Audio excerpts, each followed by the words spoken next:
Hey, I'd like to welcome you to another episode of Mission Matters. My name is Adam Torres, and if you'd like to apply to be a guest on the show, just head on over to missionmatters.com and click on Be Our Guest to apply. All right, so today I have Jose Hernandez-Gomez on the line, and he is managing partner over at CPIS Financial. Jose, welcome to the show. Thank you, Adam. Thank you for having me. All right, Jose, so we're recording this January 2nd. The new year is starting, and you're going to be participating in the Megamix Expo coming up that Tony and his team are throwing over in Santa Anita Park in Arcadia, California. That's March 12th and 13th. You're coming out, right, Jose? Yes, this will be my second time coming out. Come on. You're a pro, man. This is my first time. What can I expect? This is my first time. You know what, Adam? The first time that I went, I had zero expectations. I'm not a big guy doing events like that. I'm more referral-based. But with this new world, social media kind of networking, and especially kind of post-pandemic, I went for it, and very, very fruitful for me, to say the least. Got a lot of great relationships out of it, and Tony's a heck of a guy.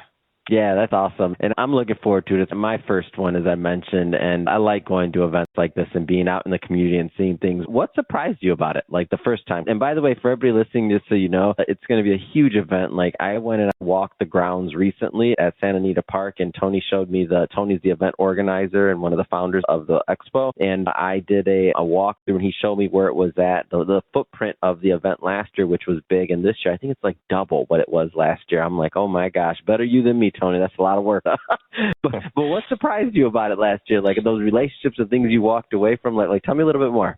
I think what really surprised me was Tony. Tony really made it a huge effort for everyone to really interact. And I've been to events like that in the past where we kind of just all set up a booth and it's like, here's my shop, here's what I do, and get the walk-bys. But Tony really made an effort for us as business owners and the service providers to just interact and commingle. He took us kind of like a tour, like, hey, these are these people. You need to meet this person. So he was already kind of behind the scenes saying, hey, look, Jose, you need to connect with so-and-so's tax office. You need to connect so-and-so's with credit repair. And so he having a good understanding as to what you do and the people that are there, he's already trying to make those introductions. So that to me was kind of the awe behind what he was doing, really. That's amazing. And talk a little bit more about what you do, so about CPIS Financial. Yeah, so CPIS Financial, we're a firm, more of a kind of small business-based firm. I have a background in financial planning, and I've gone independent, gone to corporate America, and went back out to going independent. And we really target more the Hispanic community. This what I personally did back in the day, about a decade ago, that there's not too many financial advisors that speak Spanish, and I can actually connect with these Hispanic business owners, Hispanic attorneys, and doctors. And so I felt like there was a need for that community, and it's really branched off of that. Of course, it's open to all, just not Hispanics, but I would say 75% of my business has been in the Spanish community. And so we've been able to really exploit that here in Southern California, and we also have a branch out in Salinas area. So yeah, it's all been Hispanic community for the most part. But yeah, we really want to educate that community when it comes to financial planning. How did you originally get involved in the business? Like, how did you start in your path to becoming a financial planner? Oh, man, my mother hates when I tell people this story, but I've embraced it so much that I tell people all the time. It came through a bankruptcy. So my folks went bankrupt. I was that kid that had a brand new car. Life was good. Didn't have to, like, the money that I made from hustling on selling candy and CDs, it was all mine. It was nothing to put towards the household, but it had financial issues. And in our community, we really don't talk about financial issues and in the household. And so one day my BMW is getting towed, and I was wondering why. And that's when my mother broke down and said that, we're going bankrupt. And that really shocked me. In hindsight, it made me the man who I am today, because it taught me that I needed to man up and, hey, whatever was in our path, it was great, but I need to protect this household. And so I started kind of Googling stuff, trying to figure out. I sat down with a financial advisor, which was my first mentor in the business, and he kind of alluded to going and doing the Chapter 13 bankruptcy and protecting your assets and just doing this payment plan. Long story short, I'm in a room with attorneys and figuring out how to protect my parents' wealth. And through that process, what I learned is how small-minded your mind can get. Like, I was at one point thinking, well, if my parents go bankrupt, well, my dad's fine. My mother and I will go live in an apartment, or I'll go live in my car, go shower at the gym. And I started working with this advisor because I was just attached to what he had given me from that advice. And he ended up giving me a job and started doing paperwork for him. And next thing you know, I'm getting my Series 7, Series 66 insurance license. And I had no clue what I was getting myself into, to be honest, Adam. And all of a sudden, he gave me access to a part of his portfolio. And it was $33 million of clients' assets. And I had never seen that amount of money in my life. And this came to me at a very young age. I was about 19 years old, and it just impacted me a lot. And I still remember those days just logging on just to see that client money, but I had no clue what to do with it. From a financial perspective, I was like, my parents are going bankrupt. I'm barely making it. How can I sit down in front of somebody and tell them what to do with their money? But I realized that was all the foundation, because there's a lot of people out there that are scared to go to an advisor or some kind of financial consultant because they feel like they have no money. It's like, once I get my money situated, then I can go have a conversation. But it allowed me to kind of navigate some difficult conversations that financial planning comes with. And I tell people I can help you at any point in time, even if it's just getting your mindset on track when it comes to, hey, I'm in the hole, credit card debt, credit lines are kind of getting maxed out, and, what do I do? And sometimes having a conversation about it allows the therapeutic part of just repairing your mindset and going forward and achieving what you really want to. Talk a little bit more about the mindset side of things and what investors should be doing. If anybody wants specific financial advice for your situation, at the end of this, I'm going to give Jose the opportunity to leave some contact information. So if you want to follow up and ask him questions directly, but speaking high level, Jose, give me some of the things that when it comes to mindset that people should be thinking about as we head into 2025 and beyond. I think the mindset really should be attached to what is it that you truly want for your individual self or your household, if you're the leader of your household. And it's more goal-oriented. When we talk about investing money, nobody wants to lose, nobody wants to see red. And there's a certain mindset that comes along with that. And for me, it's just been really learning how to be patient about learning, even when it comes to a loss, like why did we lose, and be patient enough to explore that. I find it very interesting how we don't question when your portfolio's up. We don't question, how did it go up? But we do question the downside at times. It's like, why are we losing money? What's going on in the world? And versus the other side of the coin. So the mindset is definitely individual. How do you perceive risk? And I believe that once we have a conversation as to what your mindset is, then we can start really implementing, okay, well, if I think of a certain goal this way, is it really truly important for me, and how important it is for myself to achieve it? And I relate it a lot to like weight loss. It's, I can tell you, we can have a conversation, but I can't do your push-ups for you. And so if we take responsibility for our own financial position and where we're at in life, I think that's the best foundation for your mindset to move forward and really be creative with this world. I know in financial planning, obviously a lot of it has to do with finances, but what does legacy just in general mean to you, and not just financially? Like when you're talking about building something meaningful and lasting in life, like what does legacy mean to you? For me, legacy is really the principles that you want to pass on to the next generation. If you could teach, you could feed a man, right? But if you teach him how to fish, he can feed himself for the rest of his life. And sometimes it's not so much, hey, let's leave all this money through a trust or an insurance policy or a portfolio to the next generation. It's really teaching them, what are we going to build on, and how do we really move this legacy forward? And a lot of it has to sometimes come with family members and some really tough conversations about what are we going to do. Each person has their own emotions, but if we have a common goal about legacy, we can really build upon that and not necessarily just pass on money to the next generation, but pass on values that through time sometimes can get diminished.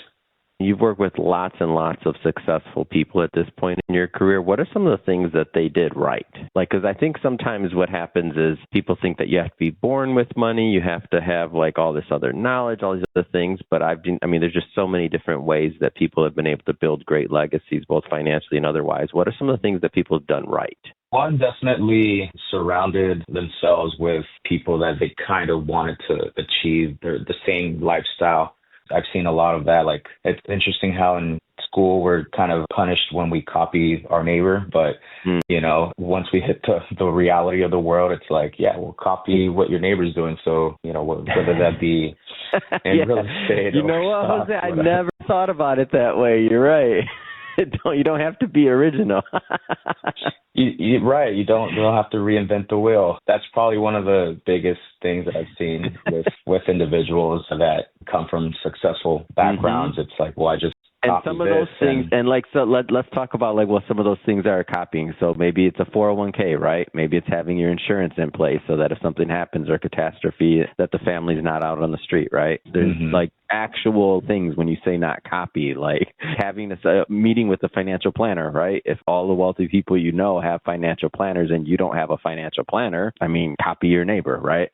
Exactly, Adam. That's, when it's really kind of pinpointing it down is, go and have the conversation with the advisor. This was something that I did back in the day, Adam, and I appreciate the advisors that gave me their time. But when I was starting in the industry, I had no idea how to talk to clients. And so I would go and I sat down with Bank of America advisors, JP Morgan advisors, and I just said, hey, I'm inheriting all this money. What should I do with it? And they would just kind of start talking. I'm like, okay, well, this is how I should kind of present. And so the idea of copying somebody and copy paste, you can get very creative, but the reality, what I was really trying to do is learn and kind of cut their learning curve. And there's a lot of people out there willing to share how they got into the industry or how they got into a particular investment and how it went for them. And it's just giving yourself a shot. And one of the most important things, and I think you would agree with me, Adam, is time. Like just get started, whether that be even just having a conversation. You have no idea how fruitful that conversation could become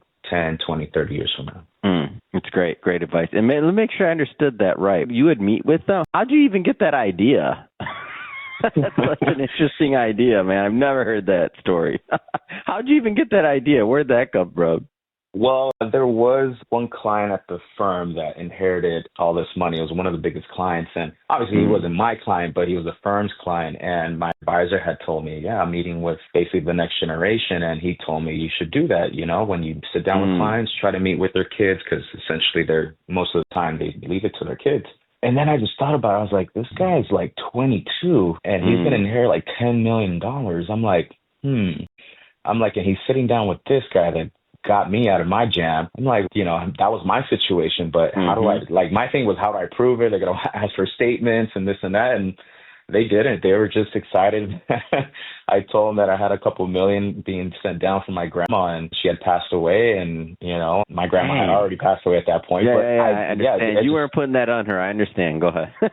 and it just made me think, you know what, if I booked a couple meetings with advisors and said, hey, the wire transfer is kind of pending or, the life insurance policy is pending. But it was just an idea that came out of almost desperation because I was like, I have this book of business. I can't even get on the phone with these people. I don't have no clue what to tell them. My advisor, he was an independent advisor, great man, but he had already built his practice and he wasn't working even full time. So he had no time to train me. And he perfectly sent me off to corporate America. He's like, go get trained. They'll teach you. They have the systems. And he was right. There was the missing piece to the puzzle. But before that, I got that idea and I had some great stuff, man. I started kind of putting it together in pieces. I'm like, okay, this is how they'll present. But at the end, I did kind of feel bad when they were like, oh, so are we going to move forward? I'm like, well, I'm interviewing other people too.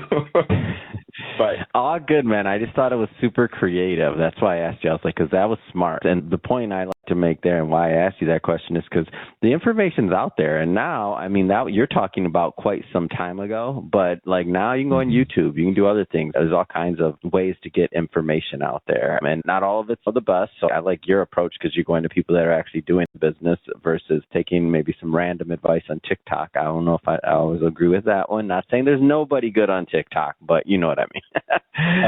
Of course. Yeah. Well, Jose, this has been a lot of fun, man. I'm looking forward to meeting you in person at the Mega Mix Expo, and that's going to be for everybody listening again, March 12th and 13th, and it's at Santa Anita Park in Arcadia, California. It's a beautiful horse racing track. In the background, there's these amazing mountains, and I mean, it's just a picturesque, beautiful, beautiful site. The lawns are immaculate and manicured. I mean, it's just a really fun event venue as well. That being said, Jose, if somebody wants to follow up and if they want to learn more about CPIS Financial and to connect with you and your team, how do they do that? Yeah, so two ways. We have our website, cpisfinancial.com, and my personal Instagram is Gomez Financial. And so either which way, send us a message, see how we can support you. I'm very open. As you can tell, Adam, I had some creative ideas back in the day, so I can definitely help people that want to start something through their own financial planning and even share some inside things in the industry. I sure wish I would have had somebody like myself when I first started. Fantastic. And for everybody listening, just so you know, we'll definitely put the links in the show notes so that you can just click on the links and head right on over and check out Jose and his team. And speaking of the audience, if this is your first time with Mission Matters and you haven't done it yet, hit that subscribe or follow button. This is a daily show. Each and every day we're doing new content, releasing new interviews, and hopefully bringing you new inspiration to help you along the way in your journey as well. And then also, don't forget, head over to that megamixexpo.com website.